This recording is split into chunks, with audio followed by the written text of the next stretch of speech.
의 문화가 우리 영혼을 갉아먹고 경제를 붕괴시키고 있다. 하지만 이런 변화가 자기 턱밑까지 와 있다 생각하는 사람은 아무도 없다. 왜냐하면 자기 탐욕은 잘 보이지 않기 때문이다. 예수님은 섹스보다 탐심을 훨씬 자주 경고하셨다. 그런데도 자신에게 이 죄가 있다고 생각하는 사람은 거의 없다. 탐욕이 워낙 꽁꽁 숨는 만큼 어떻게 하면 우리를 눈멀게 하는 돈의 위력을 알아차리고 거기서 해방될 수 있을까? 누가복음에 삭개오가 소개된다. 그는 동네에서 경시되었던 세리였다. 점령국 로마는 모든 식민지에 가혹한 세금을 부과해 현지의 부와 자본을 로마와 로마 시민에게로 이동시켰다. 조세 제도의 실무를 맡은 세리는 상부의 로마인을 대신해 지역별로 소득세를 징수하던 관리였기에 모든 사람에게 멸시를 받았다. 세리는 왜 그런 직업을 택했을까? 답은 돈이다. 로마가 세리에게 제시하는 보상은 물리치기 힘들었다. 군사력을 등에 업은 세리는 정부에 바치기로 약정한 액수보다 훨씬 많은 돈을 동족 유대인에게 요구했다. 세리는 그 사회에서 가장 부자이면서 가장 미용받는 부류였다. 삭개오는 세리장이었다. 지부 전체의 우두머리로서 그는 가장 부자이면서 가장 미운 털이 박혔을 것이다. 그는 돈을 얻으려고 다른 모든 것을 희생했다. 바울은 탐심의 우상숭배라고 지적했다. 예수님도 상과 모든 탐심을 물리치라. 사람의 생명이 그 소유에 넉넉한 데에 있지 아니하니라 라고 말씀하셨다. 예수님은 우리 감정이 통장 잔고에 맥없이 좌우되는 이유를 이렇게 설명하신다.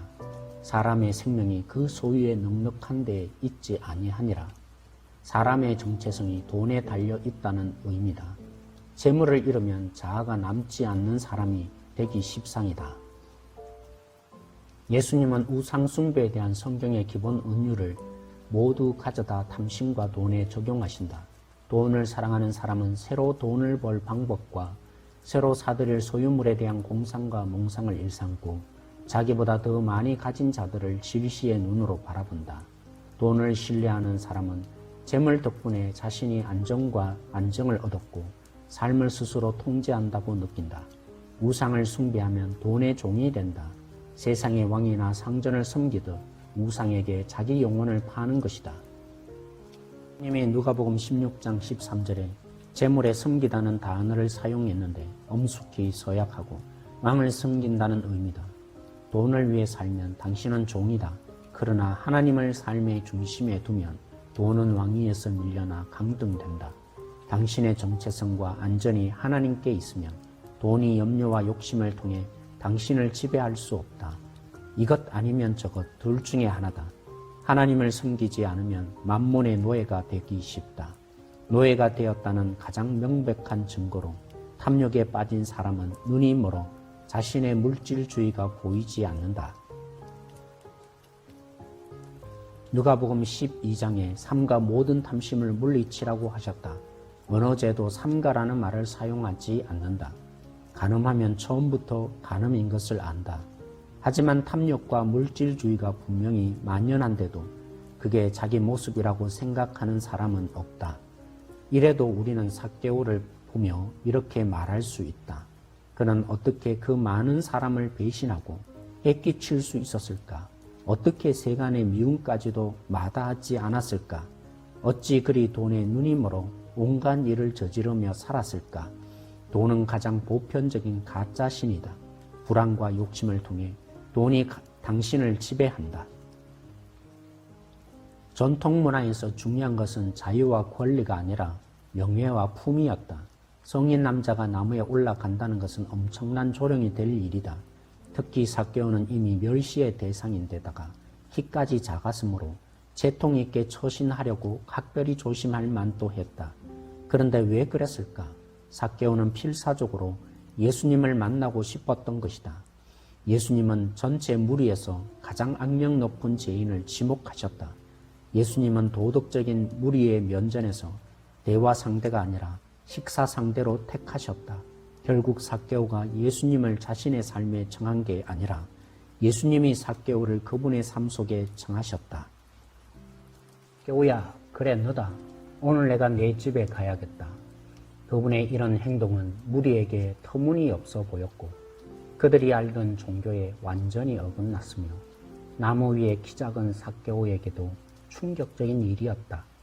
예수님은 무리 중에서 가장 부도덕한 삭개오를 택해 인격적인 관계를 맺고자 했고 이를 본 삭개오의 영적 관점이 그때부터 변했다. 삭개오는 예수님을 따르고 싶었는데 그러자면 돈이 문제가 됨을 즉시 깨달았다.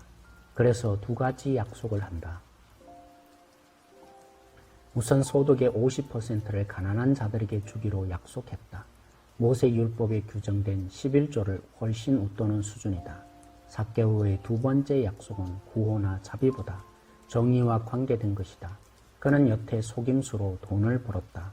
많은 이로부터 세금을 과잉 징수했다. 모세 율법에 따르면 물건을 훔친 사람은 20%의 이자를 덧붙여 갚도록 했다.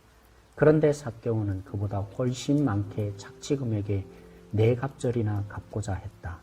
300% 이자였다. 이런 약속을 들으신 예수님은 구원이 이 집에 이르렀다고 대답하셨다.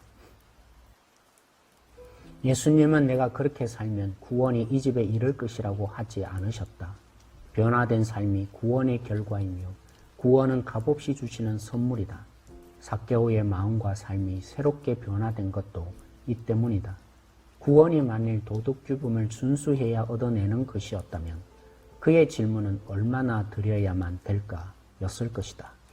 그러나 이런 약속이 후하고 아낌없는 은혜에 대한 반응이었기에 그의 질문은 얼마나 드릴 수 있을까 였다. 그는 자신이 재정적으로 부유했지만 영적으로는 파산 상태임을 알았다. 그런 그에게 예수님이 영적 부요를 값없이 쏟아 부어 주셨다. 가난한 이들을 착취하던 그가 정의의 옹호자로 변했다. 주변 사람을 희생시켜 부를 축적하던 삭개오가 자기 부를 희생해 남을 섬기는 사람이 되었다. 왜 그랬을까? 삭개오의 구주였던 돈이 예수님으로 대체되었기 때문이다. 그래서 이제 돈은 돈의 자리로 돌아갔다. 선을 행하고 섬기는 도구가 된 것이다. 그리스도가 정체성과 안전의 근원이 되시니 이제 그에게 많은 돈은 필요하지 않았다. 우리는 우상의 구조를 피상적으로만 분석할 때가 많다. 예를 들면 돈은 더 깊은 충동을 채우기 위한 표면적 우상일 수 있다. 어떤 사람은 자기의 삶과 세상을 통제하는 수단으로 많은 돈을 원한다. 안전하게 저축하고 투자한다. 그래야 세상이 철저히 안전하게 느껴지기 때문이다. 어떤 사람은 인맥을 쌓거나 미모와 매력을 가꾸려고 돈을 원한다. 이들은 아낌없이 돈을 쓴다. 그런가 하면 돈에 딸려오는 엄청난 권력으로 남을 지배할 수 있기 때문에 돈을 원하는 사람도 있다. 모두 돈이 우상인 경우이지만 근원적 우상이 다르니 거기서 비롯되는 행동 양식도 아주 다르다. 우상은 돈이나 섹스 같은 표면적 우상만 없애서는 해결될 수 없다. 그만두어야 한다고 말할 수 있다. 그러나 그런 직접적인 공약은 효과가 없다. 마음속에 근원적 우상이 처리되어야 한다. 바울은 고린도후서 8장에서 9장에 가난한 이들을 위한 구제 헌금을 당부하면서 자신이 권위 있는 사도임을 내가 명령으로 하는 말이 아니오 라고 했다. 너희에게 명령하고 싶지 않다. 그냥 시켜서 하는 헌금이 되지 않았으면 좋겠다 라는 뜻이다. 너희의 사랑에 진실함을 보고 싶다면서 고린도후서 8장 9절에 유명한 말을 남겼다.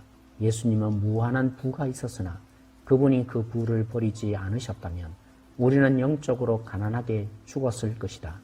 예수님은 우리를 보배로 삼으시려고 하늘의 모든 보화를 버리셨다. 우리가 그분께 보배로운 백성이기 때문이다.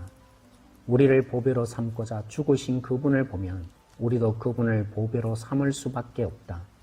돈에서의 의미와 안전을 찾던 것을 그만두고 자신에게 있는 것으로 남을 돕고 싶어질 것이다.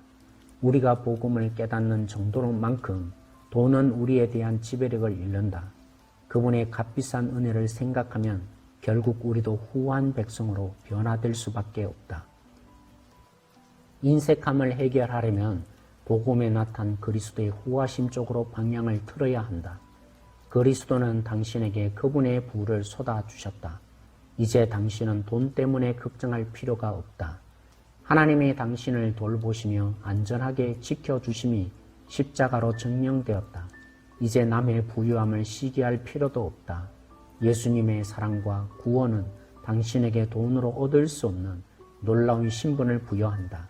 그리스도를 본받으려면 노력을 배가하는 것만으로는 돈의 지배력을 끊을 수 없다. 그보다 그리스도의 구원, 곧 그분 안에서 내게 주어진 것을 더 깊이 이해하고 그 이해에서 비롯된 마음의 변화를 삶으로 옮겨야 한다. 앤드루 카네기는 돈이 자기 마음속에 우상임을 알면서도 그것을 뿌리 뽑을 방도를 몰랐다. 우상이란 없앨 수 없고 단지 대치될 수 있을 뿐이다. 부유하신 분이로되 우리를 참으로 부유하게 하시려고 가난이 되신 그분이 우리의 우상을 밀어내고 그 자리를 대신 차지하셔야 한다.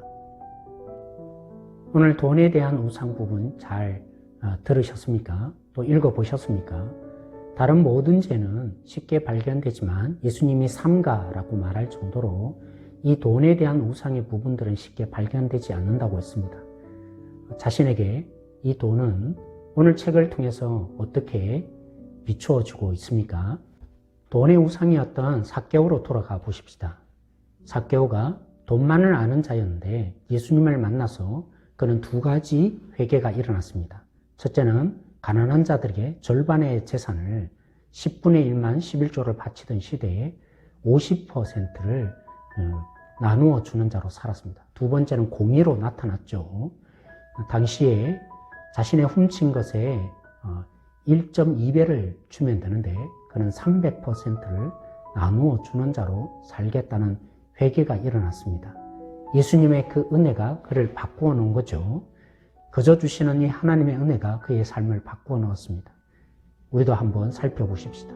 자신의 삶에 이 우상 숭배를 벗어날 수 있는 하나님의 은혜가 어떻게 임하고 있는지 묵상하는 우리들이 되었으면 좋겠습니다. 세 번째, 우상의 문제를 얘기하면서 비상적인 우상이 있다고 했습니다. 돈을 통제의 수단, 아니면 인정의 수단, 아니면 권력의 수단으로 그 내면 깊숙이 있는 우상을 철폐해야만 이 돈이 나타난 이 현상적인 우상을 제거할 수 있다고 했습니다. 나에게는 돈이 어떤 부분의 우상으로 혹시 다가오고 있습니까? 한번 깊이 나누어 볼 수 있으면 좋겠습니다. 묵상해 보시기 바랍니다. 그리고 마지막 네 번째, 부유하신 하나님이 예수 그리스도를 통해서 자신이 가난하여 주심으로 우리를 부유케 하신 그 은혜에 집중하자고 했습니다. 하나님이 벌거벗은 몸이 되심으로 우리에게 의의 옷을 입혀주신 이 복음, 하나님이 저주받음으로 우리를 살리신 대속의 이 구속의 사역, 오늘도 이 은혜에 집중하여서 하나님의 부유함을 우리도 나누어 주는 자, 그러한 자로 살아갈 수 있기를 기도하십시다.